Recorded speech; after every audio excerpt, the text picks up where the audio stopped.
राजनीति, राजनेता और जनता एक ऐसा पहलू है जो जनता के सरोकारों से जुड़ा हुआ मामला है। आमतौर से देखा गया है कि राजनीति की जो बदलती परिभाषा है उसमें जनहित का कितना देखने को मिलता है, जनता का हित, ये सबसे बड़ा सवाल है। क्योंकि पहले अक्सर देखा जाता था कि एक विचारधारा की राजनीति के तहत जो भी राजनीतिक पार्टियां होती थी अपनी विचारधारा अलग अलग होती थी और उनके सदस्य भी उसी हिसाब से बनते थे। लेकिन आज जो ट्रेंड बदला है कि एक क्लिक करने से आप सदस्य बन जाएंगे, विचारधारा का कोई मतलब नहीं है। ऐसे ही अगर मैं दूसरे पहलू की बात करूं तो समस्याओं का अंबार भी है। तो सवाल यहाँ पर मेरा, यहाँ की जो प्रबुद्ध जनता है, मैं इस वक्त राजधानी देहरादून के दीनदयाल पार्क पर मौजूद हूँ और जो सम्मानित बुद्धिजीवी लोग जो हैं, मेरा सहयोगी आपको एक एक करके दिखाएगा।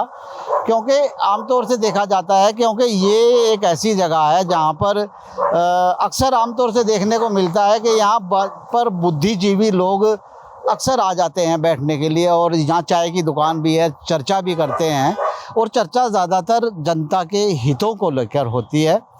लेकिन वो कितनी परवान चढ़ पाती है, ये मैं इनसे भी चर्चा करूंगा। सबसे पहले एक माँ से मेरे साथ यहाँ पर मौजूद है, मैं उनसे बातचीत कर लेता हूँ।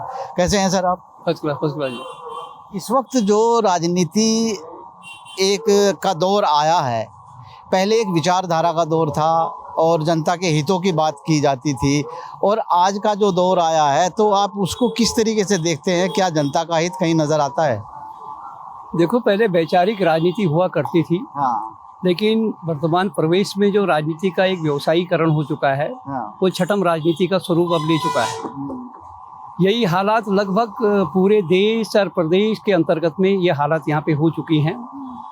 आज अभी आपने जिस सब्जेक्ट को लेके अभी आपने शुरुआत करी थी, मैं उसी बिंदु पे भी आना चाह रहा हूँ कि अभी भाजपा द्वारा अभी एक ड्राइव किया गया सदस्य अभियान, एक क्लिक पे सदस्य बनिए, और बहुत कुछ सही बात बोली आपने कि एक क्लिक पे समस्या का हल तो नहीं होता, लेकिन एक क्लिक पे सदस्य बनिए आप। उस सदस्य बनने में कितनी सत्यता है, कितनी सच्चाई है, ये तो आम जनता ही जाने कि वो किस तरह से एक क्लिक पे वो सदस्य बन जाएंगे।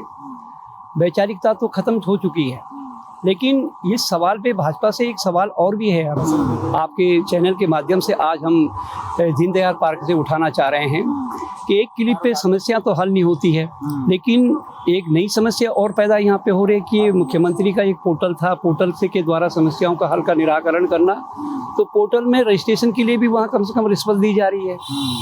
तो ऐसे में क्या अपेक्षा करते हो आप कि वो एक क्लिक में सदस्य बन जाएगा? एक फॉर्मेलिटी करने के लिए आम जनता इस चीज़ को कर भी सकती है, लेकिन जो सच्चाई है वो हकीकत से बहुत दूर है। इस समय सरकार का एक अपना प्रोपोगंडा है, उन्होंने एक टारगेट दे रखा है, और ये दूसरे तरीके से इसके दूसरे प्रवेश में अगर कहें तो अन्य जो दल है उनके ऊपर हावी होने के लिए, एक मनोवैज्ञानिक दबाव बनाने के लिए उनका एक कदम है, और उसको वो अपना प्रोपोगंडा करके आगे चला रहे हैं। बहुत बहुत शुक्रिया। एक बात तो निकल कर आई है कि एक साइकोलॉजिकल वेपन्स है जिसको इस्तेमाल करने की कोशिश की जा रही है।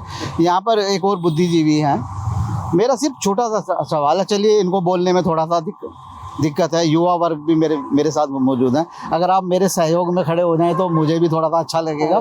क्योंकि इस वक्त जो राजनीति के हालात इस वक्त बन रहे हैं कि एक क्लिक आप करोगे सदस्य बन जाओगे, और दूसरा पहलू अगर हम देखते हैं, यहाँ पर पीएम का पोर्टल भी है, सीएम का पोर्टल भी है, डीएम का पोर्टल भी है, तो क्या ये उम्मीद भी आप रखते हैं कि उस पर हम फ़ौरन क्लिक करके हमारी समस्याएं हल हो जाएंगी? तो इस दौर को किस तरीके से आप आज का युवा देख रहा है? नहीं, हम ये कहते हैं कि एक क्लिक में, ये इनकी अलग अलग राजनीतिक पार्टियों की अपनी अलग अलग विचारधाराएं हैं, वो जनता के बीच में जो भी सुविधा लेके आना चाहते हैं अपनी राजनीति करने के लिए, चाहे वो बीजेपी हो, कांग्रेस हो, यूकेडी हो, कोई भी हो, जिसकी भी सरकार है या देश में कहीं पर भी हो, वो जनता को इस प्रकार से बरगलाना चाहती है या उनको सुविधा देना चाहती है। एक बात तो हो गई ये अपने पार्टी के सदस्य बनाने की।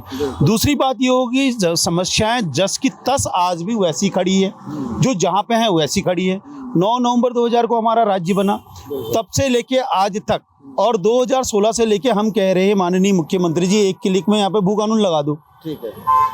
हमने 2016 से लेके अभी तक 2500 किलोमीटर की यात्रा करी, 84 दिन के अनशन किया, वो समस्या हमारी सुलझ नहीं रही है, जो पूरे उत्तराखंड के विमर्श में आ जा चुका है भू कानून। और आप देख भी रहे हैं कि शासन सत्ता के गलियारू से लेके आम जन तक, यानी कि हमारा 13 डिस्ट्रिक्ट है, 94 ब्लॉक हैं और 110 तहसीलों में लगातार ये मांग हो रही है कि भू कानून लगाइए। तो हम कह रहे हैं एक क्लिक में वो कर दीजिए, उसके बाद आप एक क्लिक में जितनी सदस्यता बनाना चाहते हो वो बना लीजिएगा। जो मूल समस्या है वो उत्तराखंड का जल, जंगल, जमीन, रोटी, बेटी, संस्कृति और पारिस्थितिकी है। उस समस्या का निराकरण कैसे होगा? तो जनता आपसे कह रही है, जगह जगह आपका आंदोलन होते जा रहे हैं, धरना प्रदर्शन होने जा रहे हैं। 2 अक्टूबर से हमारा भी होने जा रहा है। 84 दिन का जो अनशन था उसको और आगे लेके जा रहे हैं।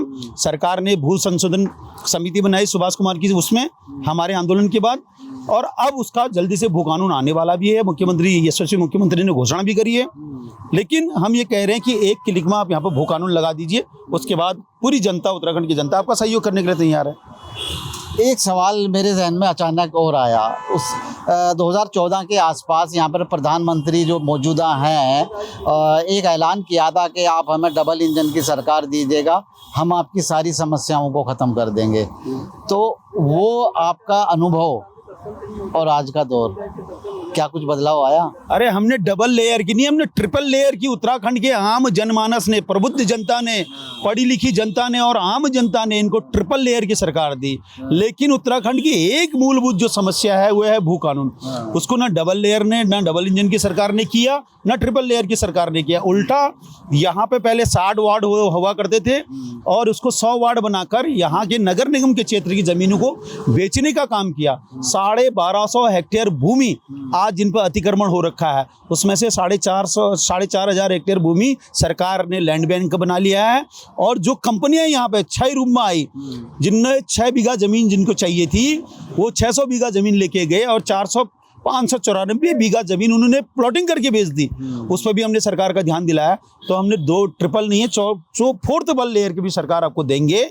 लेकिन यहाँ पे सबसे पहले भू कानून लगना बहुत जरूरी है। तो क्या राजनेताओं ने राजनीति की परिभाषा बदल दी है? शॉर्ट में बता दीजिएगा। नहीं, राजनेताओं को ऐसा लग गया है, चाहे वो कोई भी हो, मैं विशेष किसी पर टिप्पणी नहीं कर रहा हूँ, राजनेताओं ने ये समझ लिया है कि जनता को जितना मूर्ख बनाया जा सकता है उतना बनाने में उनका फायदा है। लेकिन ये उत्तराखंड की प्रबुद्ध जनता है, यहाँ देवभूमि है, यहाँ जितना आपका चेतन मस्तिष्क मिलेगा उत्तराखंड में वो कहीं नहीं मिलेगा। इसलिए चेतनता ये है कि यहाँ पे भू कानून लग जाए, तभी यहाँ की जनता को आप बरगला सकते हैं, उससे पहले नहीं। चलिए, युवा सोच का भी आपने सुना, और युवाओं के साथ साथ जो है ना और भी यहाँ पर जो है ना बुद्धिजीवी लोग मेरे साथ मौजूद हैं। एक बात तो तय है, क्योंकि जनता इस बात को अच्छी तरीके से, भली भांति जो है ना सब समझती है कि किस तरीके से जो है ना, किस तरीके से जनता को बरगलाया जा रहा है। एक और सम्मानित मेहमान मेरे साथ मौजूद हैं। कैसे हैं जनाब आप? अभी बस साहब बहुत बढ़िया। एक अरेस्टो की एक राजनीति की परिभाषा थी कि ये जनता के लिए, के हितों के लिए किया गया संघर्षी राजनीति है। आपने कई दौर देखे होंगे और काफ़ी चुनाव भी देखे होंगे, तो क्या स्वरूप बदल चुका है अब उस परिभाषा का?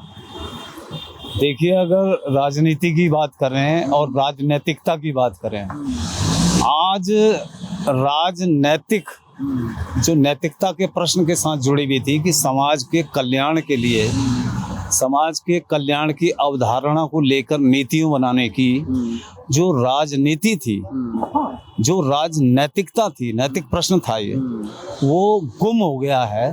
और अब राजनीति मात्र जो है वो कुछ लोगों के लिए कैरियर बनाने का, लूटने का, अपना धंधा बढ़ाने का, या आप कहें वो कल्याणकारी जो राज्य की व्यवस्था थी उसको ध्वस्त होकर वो सिर्फ व्यक्ति केंद्रित हो गया। और जो हमारे संसाधन हैं, चाहे राज्यों के हों चाहे देश के हों, उन पर कुछ लोगों को कब्जा दिया जा रहा है। चाहे उसमें जल हो, जंगल हो, जमीन हो, उससे निकलने वाले मिनरल्स हों, शराब हो और आपके खनिज हों, जितनी भी चीज़ें आप देखें उसमें चंद लोगों का कब्जा हो जा रहा है। और हमारे जो राजनीतिक लोग हैं वो अपने कैरियर, आप देखिए कि जो लोग विधायक बने बैठे हैं वो जब लड़ते हैं और अगर किसी को मंत्री पद मिल जाए किसी को मुख्यमंत्री अचानक बन जाए तो उसके 5 साल में वो 5-5 हजार करोड़ के मालिक कहाँ से बन जा रहे हैं। तो अब राजनीति जो है वो धन कमाने का एक केंद्र मात्र बन के रह गया है।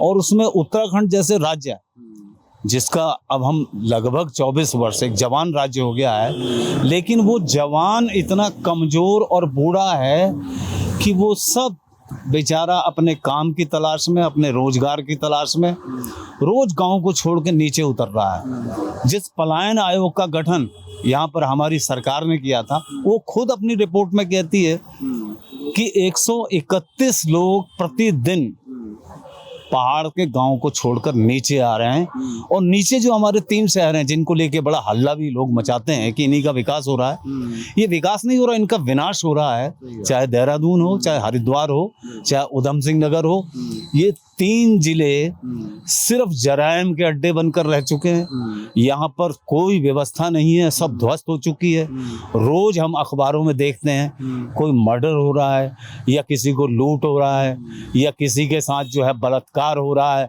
और सरकारें सोई भी हैं। और ये अनियमित, अनियोजित, अनियंत्रित विकास ने इस राज्य को बिल्कुल पतन की ओर ले जाने की कोशिश करी है। चलिए, बहुत बहुत शुक्रिया आपका। जो है एक सवाल मेरा जो है ना, मैं आपसे तो सवाल जरूर करूंगा। मेरा सवाल नहीं, मेरा सवाल सिर्फ आपसे एक है। नहीं, अरे नहीं, आप अपने तजर्बात, तो आप अपना अनुभव तो बता दीजिएगा। नहीं, पहले एक विचारधारा के तहत लोग वोट देते थे और आज आधा पौवा लेकर आप आज के टाइम पर लोग वोट दे रहे हैं। ये बात सच है? महोदय, मैं तो इस बात को नहीं कहूँगा कि कोई अदर पवा लेके वोट दे रहा है। हर आदमी का, हर वोटर का अपना विवेक होता है, उसको अपने वोट देने का अधिकार होता है और वो समझता है कि मैंने किस दशा में वोट देनी है, कैसी सरकार चुननी है। धन्यवाद। चलिए, बहुत बहुत शुक्रिया आपका। एक सवाल मैं आपसे भी ले सकता हूँ जो है? अरे आपका अनुभव तो जो है ना, चलिए मैं जो है ना आपसे बात कर लेता हूँ। जो है ना, राजनेताओं के साथ साथ क्या जनता का भी वोट देने के वक्त जो है ना मूड बदलता है क्या? ऐसा कुछ है?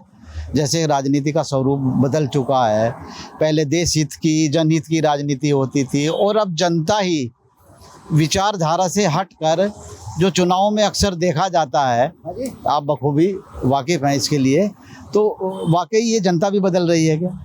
पहले संभ्रांत जनता थी, हाँ, उसके बाद प्रबुद्ध जनता थी, उसके बाद जागरूक जनता थी। आज जनता क्या हो गई है? देवतुल्य हो गई है। आज का स्लोगन क्या है? देवतुल्य जनता है ना। अब देवतुल्य जनता से कोई सवाल करना या उनसे समाधान करना तो मैं नहीं समझता हूँ बचा हुआ है। जब देवतुल्य हो गए तो सवाल बचता है नहीं। जनता जब देवतुल्य हो गई है तो कोई सवाल आगे हो सकता है देवताओं से? नहीं हो सकता। तो मैं नहीं समझता हूँ कि अब जनता से सवाल करने का टाइम है। चलिए, देवतुल्य जनता। चलिए, आपने बहुत बड़ी बात बोली है जो है ना, जिसको लेकर ऐसा लगता है कि वाकई एक सच्चाई उजागर करके रख दी है। क्योंकि पहले एक सोच समझकर वोट दिया जाता था, उसके साथ साथ कुछ दौर बदला, हर दशक के अंदर जनता का रुझान भी बदला। लेकिन जो बात इन हमारे मेहमान ने कही है कि आज जनता चुनाव के वक्त जो है ना देवतुल्य मानी जाने लगी है, और देवतुल्य जब जनता हो जाती है तो फिर विकास की गति किसी को नहीं चाहिए। यही हालात इस वक्त बदलती राजनीति के दौर में देखने को मिल रहे हैं। जैसा इस सम्मानित महानुभाव ने इस बात को कहा है कि अब जनता अपने आप को, जनता क्या और राजनेता भी जनता को चुनाव के वक्त देवतुल्य समझने लगे हैं। और यही वजह है कि आज जो स्वरूप बदला है, अपने आप में एक बदलते स्वरूप से आप जो उम्मीदें कर सकते हैं कि हाँ देश का या प्रदेश का या जनता का हित होगा, तो कैसे होगा, ये सबसे बड़ा सवाल है। अपने सहयोगी मनवर रावत के साथ मैं वकील अहमद, खबर उत्तराखंड, देहरादून।